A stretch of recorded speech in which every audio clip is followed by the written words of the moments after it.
UPSC, GPSC કે ગુજરાત રાજ્ય સરકારની કોઈ પણ ભરતી પરીક્ષાની આપ તૈયારી કરી રહ્યા હો અને એ માટે યોગ્ય માર્ગદર્શન અને શિક્ષણની આપને જરૂરિયાત લાગતી હોય તો આપણી સંસ્થા સંવિધાન કરિયર એકેડેમીનો આપ સંપર્ક કરી શકો. કોન્ટેક્ટ નંબર છે 8469743567. ગાંધીનગર તેમજ અમદાવાદ બંને જગ્યાએ આપણા કેન્દ્રો આવેલા છે.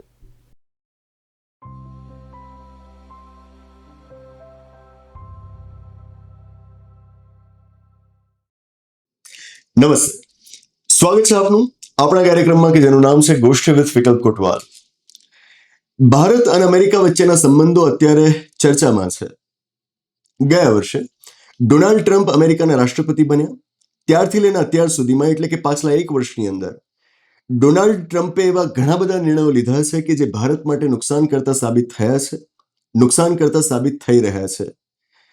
આ નિર્ણયોના પગલે ભારત અને અમેરિકા વચ્ચેના સંબંધ, આ બે દેશો વચ્ચેની મિત્રતા, વ્યાપક રીતે ભારતની વિદેશ નીતિ ઉપર ગંભીર સવાલો ઉપસ્થિત થાય છે. આ વિષય ઉપર આપણે ગોષ્ઠી કરતા રહીએ જરૂરી છે.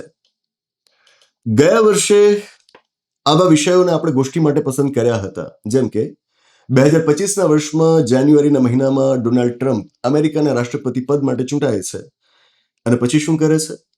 રાષ્ટ્રપતિ પદ પર બેઠા એના પહેલા જ દિવસે તેઓ 100 થી પણ વધારે એક્ઝિક્યુટિવ ઓર્ડર્સને સાઇન કરે છે. આવું હોય, માણસ રાષ્ટ્રપતિ બને એના પહેલા દિવસે 100 થી પણ વધારે એક્ઝિક્યુટિવ ઓર્ડર્સ ઉપર સાઇન કરે. વિશ્વ આખામાં આવું ક્યાંય નહીં બન્યું હોય, અમેરિકામાં બન્યું. આ એક્ઝિક્યુટિવ ઓર્ડર્સમાંનો એક એ અમેરિકામાં બર્થ રાઇટ સિટીઝનશિપને ખતમ કરવા વિશે હતો, જેની સીધી જ અસર ભારતીયો ઉપર પડવા જઈ રહી હતી અને એટલે એ વિષય ઉપર ગયા વર્ષે આપણે ગોષ્ઠી કરેલી હતી. ટ્રમ્પ રાષ્ટ્રપતિ બન્યા પછી એમનો દાવો છે કે હવે વિશ્વ આખામાં પાછું મારે અમેરિકાનું પ્રભુત્વ સ્થાપિત કરવું છે. એમના મતે હવે પ્રભુત્વ એ લોકોનું થોડુંક નબળું પડ્યું છે તો એને પાછું મજબૂત કરવા માટે હવે મારે બીજા દેશોને બેવડાવવા પડે. તો ટેરિફ ઝીંકીને એમણે બીજા દેશોને બેવડાવવાની શરૂઆત કરી દીધી. કેવી વાત કહેવાય! એ દેશ કે જે અત્યાર સુધી વિશ્વ આખાને વિશ્વ વ્યાપારનું મહત્વ સમજાવતો રહ્યો, મુક્ત બજારની હિમાયત કરતો રહ્યો, એ જ દેશ હવે બીજા દેશો ઉપર ટેરિફ ઝીંકશે. પણ થયું. આ ટેરિફ્સની વિશ્વ ઉપર શું અસર પડે, ભારત ઉપર શું અસર પડે, એ સમજાવતી ગોષ્ઠી ગયા વર્ષે આપણે કરી હતી. આ બધું અત્યારે એટલા માટે કહી રહ્યો છું કે જો એ એપિસોડ્સ આપણે ન જોયા હોય તો આપ જોશો કે જેથી એ જોઈને આજની આ ગોષ્ઠી સમજવી આપના માટે સરળ થઈ જશે. આજની આપણી ગોષ્ઠીનો વિષય છે ઈરાન. થોડા દિવસ પહેલા, પ્રિસાઇઝલી 12 જાન્યુઆરીના દિવસે ડોનાલ્ડ ટ્રમ્પે જાહેરાત કરી કે જે દેશો અમેરિકા સાથે વેપાર કરે છે પણ સાથે તેઓ ઈરાન સાથેનો પોતાનો વેપાર પણ જાળવી રાખવા માંગે છે, એમણે હવે અમેરિકાને વધારાનો 25% ટેરિફ ચૂકવવાનો રહેશે. એક્સ્ટ્રા 25%. બહુ વધારે કહેવાય. જે દેશોને આની અસર પડશે એમાંનો એક દેશ આપણો પણ છે. ભારતને પણ આની અસર પડવાની છે, કારણ ઈરાનમાં આપણે એક બંદર, એક પોર્ટ વિકસાવી રહ્યા છીએ જેનું નામ છે ચાબહાર. જો આપણે ત્યાં બંદર વિકસાવી રહ્યા છીએ, કોમર્શિયલ ઓપરેશન્સ કરી રહ્યા છીએ, તો સ્વાભાવિક છે કે આ ટેરિફની અસર આપણા ઉપર પણ પડશે. ચાબહાર પોર્ટ આપણા માટે ખૂબ અગત્યનો છે. કેવી રીતે? ચાબહાર પોર્ટ થકી આપણે ઈરાનમાં પ્રવેશ મેળવીશું, ત્યાંથી પછી અફઘાનિસ્તાનમાં, આમ કરીને પછી આપણે સેન્ટ્રલ એશિયા, મધ્ય એશિયામાં પ્રવેશ મેળવીશું.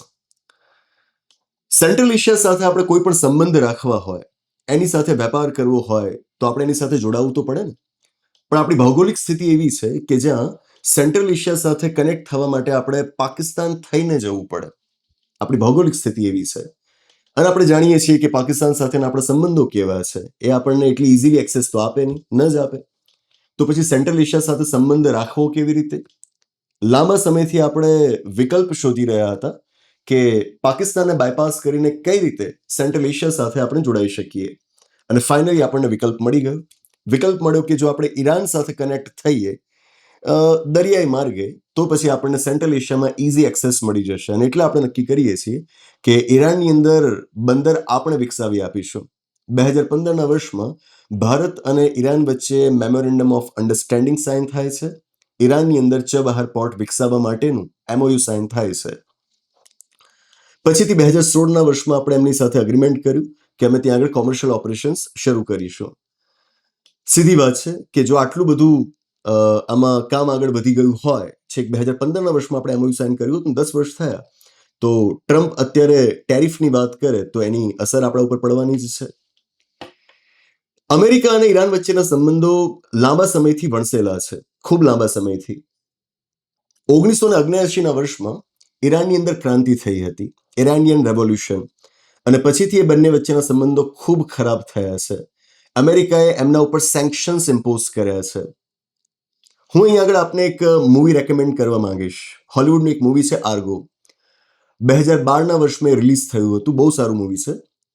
1979ના વર્ષમાં ઈરાનમાં જ્યારે રેવોલ્યુશન થયું ને, તો એમના તહેરાનમાં અમેરિકાની જે એમ્બસી હતી એના ઉપર ઈરાનના લોકોએ એટેક કર્યો હતો, અને એ એટેકમાં એમણે અમેરિકન્સને મારી નાખ્યા હતા. 6 જેટલા અમેરિકન્સ હતા કે જે બચી ગયા, અને પછી એમને અમેરિકા પાછા કેવી રીતે લાવવામાં આવ્યા, કેવી રીતે એમને બચાવવામાં આવ્યા, એ આખી એક સ્ટોરી છે. એ વાર્તા ઉપર આર્ગો મૂવી બનાવવામાં આવ્યું છે. ખૂબ સારું મૂવી છે, ઓસ્કર એવોર્ડ વિનર મૂવી છે, આપ ખાસ જોશો. ત્યાં આવું ખેડાણ થતું હોય છે, મૂવીઝ બનતા હોય છે, વેબ સિરીઝ બનતા હોય છે, કે જેની મદદથી તમે ઇતિહાસ શીખી શકો, બંધારણ શીખી શકો, કાયદાઓ શીખી શકો, સમાજને જાણી શકો. કમનસીબે ભારતની અંદર આવું ખેડાણ બહુ નથી થતું, કારણ કે ઓડિયન્સ તરીકે આપણે એને બહુ પ્રોત્સાહન નથી આપતા. આશા રાખીએ કે ભવિષ્યમાં આપણે ત્યાં પણ આવું ઘણું બધું કન્ટેન્ટ તૈયાર થાય. એન્ટરટેનમેન્ટ એ ફક્ત એન્ટરટેનમેન્ટ ન રહેવું જોઈએ, એ આપણને કંઈક જ્ઞાન પણ પીરસતું હોવું જોઈએ. તો અમેરિકાએ આ કારણોથી ઈરાન ઉપર સેન્ક્શન્સ ઇમ્પોઝ કરવા શરૂ કર્યા. સેન્ક્શન્સ એટલે કે પ્રતિબંધો લાદવા. લાંબા સમય સુધી ત્યાં આગળ સેન્ક્શન્સ ઇમ્પોઝ રહ્યા. અમેરિકાનો દાવો છે કે ઈરાન સિક્રેટલી પોતાનો ન્યુક્લિયર પ્રોગ્રામ ચલાવી રહ્યું છે, ન્યુક્લિયર વેપન્સ બનાવી રહ્યું છે. તો બનાવે, તમારે શું? આ તો એ દેશો છે, અમેરિકા અને એના જેવા દેશો એ દેશો છે કે જે માને છે કે એમના સિવાય વિશ્વમાં બીજા કોઈની પણ પાસે ન્યુક્લિયર વેપન્સ, પરમાણુ હથિયારો હોવા જ ના જોઈએ, કે જેથી એમનો દબદબો જળવાયેલો રહે. તો ઈરાન પાસે એ લોકો કેવી રીતે રહેવા દે? તો એમને ઈરાન એટલા માટે નથી ગમતું. ઉપરાંત ને ઈરાન હિઝબુલ્લા હોય કે પછી હમાસ હોય કે પછી પેલેસ્ટીનની અંદર જે ઇસ્લામિક જિહાદ છે, આ બધાને સપોર્ટ કરે છે. ઇવન યેમેનની અંદર, સિરિયાની અંદર, ઇરાકની અંદર એની જે એક્ટિવિટીઝ છે એ પણ અમેરિકાને પસંદ નથી. એટલે કોઈક ને કોઈક રીતે ઈરાનને એ પાળવા ઈચ્છે છે, તો એના ઉપર એણે સેન્ક્શન્સ ઇમ્પોઝ કરેલા છે. પણ એક મેજર બ્રેક થ્રુ આવ્યો 2015ના વર્ષમાં, કે જ્યારે ઈરાન અને આ કહેવાતા વર્લ્ડ લીડર્સ વચ્ચે એક કરાર થાય છે, એક સંધિ થાય છે, જેને તમે અનઓફિશિયલી કહી શકો ઈરાન ડીલ, પણ ટેકનિકલી ઓફિશિયલી એને કહેવાય છે joint comprehensive plan of action. સમજૂતી થઈ, સંધિ થઈ, એક રીતે શાંતિ સ્થપાઈ, અને એ સંધિ થયા બાદ ઈરાન ઉપર વેસ્ટર્ન કન્ટ્રીઝે જે કોઈ પણ સેન્ક્શન્સ ઇમ્પોઝ કરેલા હતા એ હવે ધીરે ધીરે હટવા શરૂ થાય છે. આ સેન્ક્શન્સ હટવા શરૂ થાય છે એટલે તો ભારતને તક દેખાય કે હવે ઈરાન સાથેનો વેપાર વધારી શકાશે, અને ઈરાન થઈને પછી અફઘાનિસ્તાન, સેન્ટ્રલ એશિયા સાથે જોડાઈ શકાશે. અને એટલે જ 2015ના વર્ષમાં ઈરાન સાથે આપણે મેમોરેન્ડમ ઓફ અન્ડરસ્ટેન્ડિંગ સાઇન કરીએ છીએ, ચબહાર પોર્ટને વિકસાવવા માટેનું, અને પછી 2016ના વર્ષમાં કોમર્શિયલ ઓપરેશન્સ માટેનું અગ્રીમેન્ટ આપણે સાઇન કરીએ છીએ. પણ પછી ભાઈ આવે ટ્રમ્પ. પહેલી વખત જ્યારે રાષ્ટ્રપતિ બન્યા ત્યારની વાત છે. 2018ના વર્ષમાં જોઈન્ટ કોમ્પ્રિહેન્સિવ પ્લાન ઓફ એક્શનમાંથી અમેરિકાએ ટ્રમ્પની પ્રેસિડેન્સીમાં વિડ્રો કરી લીધું. મતલબ કે આ ડીલમાં અમે નથી માનતા. અત્યારે પણ એ આવું બધું કરી જ રહ્યા છે ને, ઘણા બધા ઇન્ટરનેશનલ ઓર્ગેનાઇઝેશન્સમાંથી લોકો વિડ્રો કરી રહ્યા છે. તો 2018માં જોઈન્ટ કોમ્પ્રિહેન્સિવ પ્લાન ઓફ એક્શનમાંથી લોકો વિડ્રો કરી લીધું. વિડ્રો કરી લીધું એનો મતલબ એ થયો કે હવે ઈરાન ઉપર એ લોકો પાછા સેન્ક્શન્સ ઇમ્પોઝ કરશે. કર્યા, પણ આ વખતે એમણે કરીશું કે અમુક ચોક્કસ દેશોને અથવા તો એમના અમુક ઓપરેશન્સને એ લોકોએ સેન્ક્શન્સમાંથી બહાર રાખ્યા, એટલે કે એમના ઉપર સેન્ક્શન્સ લાગુ નહીં પડે. અને આમાં આપણું ચબહાર પોર્ટ પણ આવી જાય. બરાબર, 2018માં સેન્ક્શન્સ ઇમ્પોઝ થયા પાછા, પણ ચબહાર પોર્ટ ઉપર આ સેન્ક્શન્સ લાગતા નથી, તો આપણે બચી ગયા. પણ 2025માં લગભગ સપ્ટેમ્બરના મહિનામાં આ ભાઈએ શું કર્યું? ટ્રમ્પે જે લોકોને 2018ના સેન્ક્શન્સમાંથી બાકાત રાખવામાં આવ્યા હતા એમના ઉપર સેન્ક્શન્સ લાદ્યા. ફરીવાર 2018માં લોકોએ શું કર્યું? અમેરિકાએ જોઈન્ટ કોમ્પ્રિહેન્સિવ પ્લાન ઓફ એક્શનમાંથી વિડ્રો કરી લીધું અને ઈરાન ઉપર સેન્ક્શન્સ ઇમ્પોઝ કર્યા. પણ જ્યારે સેન્ક્શન્સ ઇમ્પોઝ કર્યા ત્યારે અમુક દેશોને અથવા તો અમુક દેશોના અમુક ઓપરેશન્સને એમાંથી લોકોએ બાકાત રાખ્યા હતા, કે જેમાં ચબહાર પોર્ટને પણ બાકાત રાખવામાં આવ્યો હતો. પણ હવે કહે છે કે કેમ બાકાત રાખીએ, એમના ઉપર પણ સેન્ક્શન્સ લાગશે. આવું ક્યારે કર્યું એમણે? 2025માં, ગયા વર્ષે સપ્ટેમ્બરના મહિનામાં. એટલે કે હવે આપણે ચબહાર પોર્ટ ઉપર પણ સેન્કશન્સ લાગશે. સેન્કશન્સ નહોતા એ સ્થિતિમાં તો આપણે 2024ના વર્ષમાં ઈરાન સાથે એક 10 વર્ષનું અગ્રીમેન્ટ કરી નાખ્યું હતું. ચબહાર પોર્ટના સંદર્ભમાં એક 10 વર્ષનું અગ્રીમેન્ટ આપણે 2024માં કરી નાખ્યું હતું કે આપણને તો હવે કોઈ વાંધો આવે જ નહીં ને. પણ ત્યાં જ બીજા જ વર્ષે 2025માં ટ્રમ્પ આ કરે છે, તો હવે તો આપણો બિઝનેસ ઠપ થઈ જાય. શું કરવું? તો આપણે ડિપ્લોમેટિક ચેનલ્સને એક્ટિવેટ કરી અને ફાઇનલી થયું એ કે આપણને 6 વર્ષ